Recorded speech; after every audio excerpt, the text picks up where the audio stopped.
वेळेच्या पुढे काय जाऊ.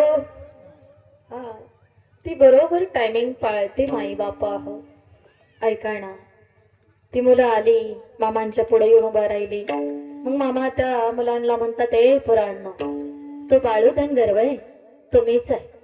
तुम्हाला चमत्कार बघायचाय नव, मी चमत्कार दावतो. पण जर तुम्हाला चमत्कार बघायचा असेल तर अगोदर आपापल्या कमरा घट्ट पकडा आणि माझ्या आज्ञेचं पालन करा. जर तुम्ही माझ्या आज्ञेचं पालन करणार असाल तर मी चमत्कार दावतो, अन्यथा नाही. आता मला सांगा, चमत्कार बघायला कुणाला नको वाटत? लहान्यापासून म्हाताऱ्यापर्यंत फक्त चमत्कार तर पाहिजे ना माई बापा. या विश्वाच्या मालकाला माहिती होतं कलियुगामध्ये चमत्काराशिवाय नमस्कार नाही, म्हणून त्यानं सुद्धा ही लीला करून टाकली. हो, देवाला सुद्धा माहिती आहे कुणाला नको वाटतं चमत्कार बघायला. ती पोरं तयार होतात ना, मामाला म्हणतात ठीक आहे, आम्ही तुमच्या आज्ञेचं पालन करतो, आम्हाला चमत्कार दाखवा. पोरांनी आपापल्या कमरा घट्ट पकडल्या.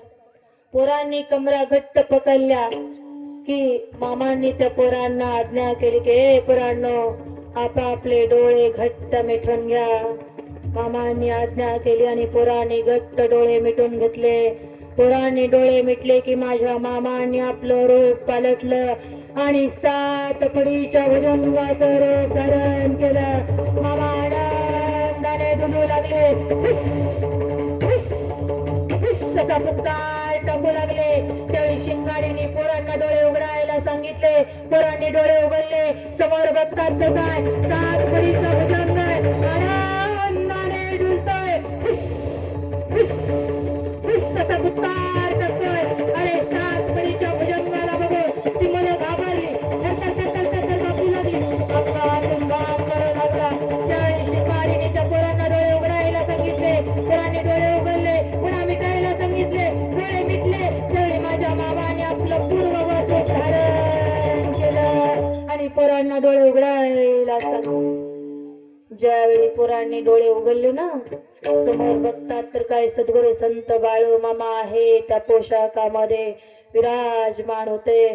पोरं पळत गेले, श्री मामांच्या चरणी नतमस्तक झाले, पाया पडली. त्यावेळी मामा त्यांना म्हणतात, ए पोरांनो, बघितलं ना चमत्कार? कसंही असो, गेली 12 वर्ष झालं तुम्ही माझी आठवण काढता. म्हणजे गेली 12 वर्ष झालं तुम्ही माझी आठवण काढून माझी भक्ती करणारे भक्तच आहात. नीट लक्षात घ्या माई बापा.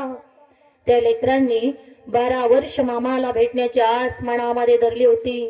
एक तर भक्तीचं पूर्ण झालं होतं, पण त्यांच्या त्या भक्तीच्या तपाला अमृत तुल्य फळ आलं की या जगाच्या बापानं सगुण आणि साकार रूपामध्ये त्यांना दर्शन दिलं. आजही माझा भगवंत, माझे मामा आपल्या भक्ताला नाग रूपामध्ये दर्शन देतात माई बापा. हो, कारण ते भगवान शेषाचा अवतार आहेत, शिवाचा अवतार आहेत. मामा जन्मे धनगर, परिशेषाचे ते अवतार, अधिकारी ते सद्गुरुवर ज्ञानी पूर्ण असा हा विश्वाचा नायक आहे, जो आजही आपल्या भक्ताला सगुण आणि साकार नाग रूपामध्ये दर्शन देतो.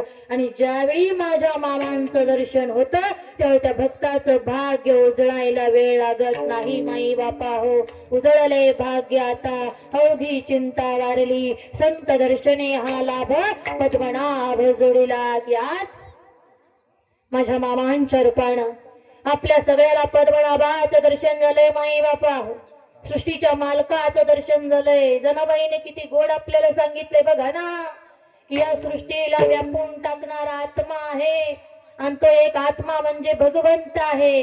की त्या भगवंतानी, एका भगवंतानी आत्म्याच्या रूपानं पूर्ण सृष्टीला व्यापून टाकलंय. आणि तो एक भगवंत, तो पद्मनाभ, तो विश्वाचा मालक आपल्या समोर विराजमान झालेला आहे. अभंगाचं 4थं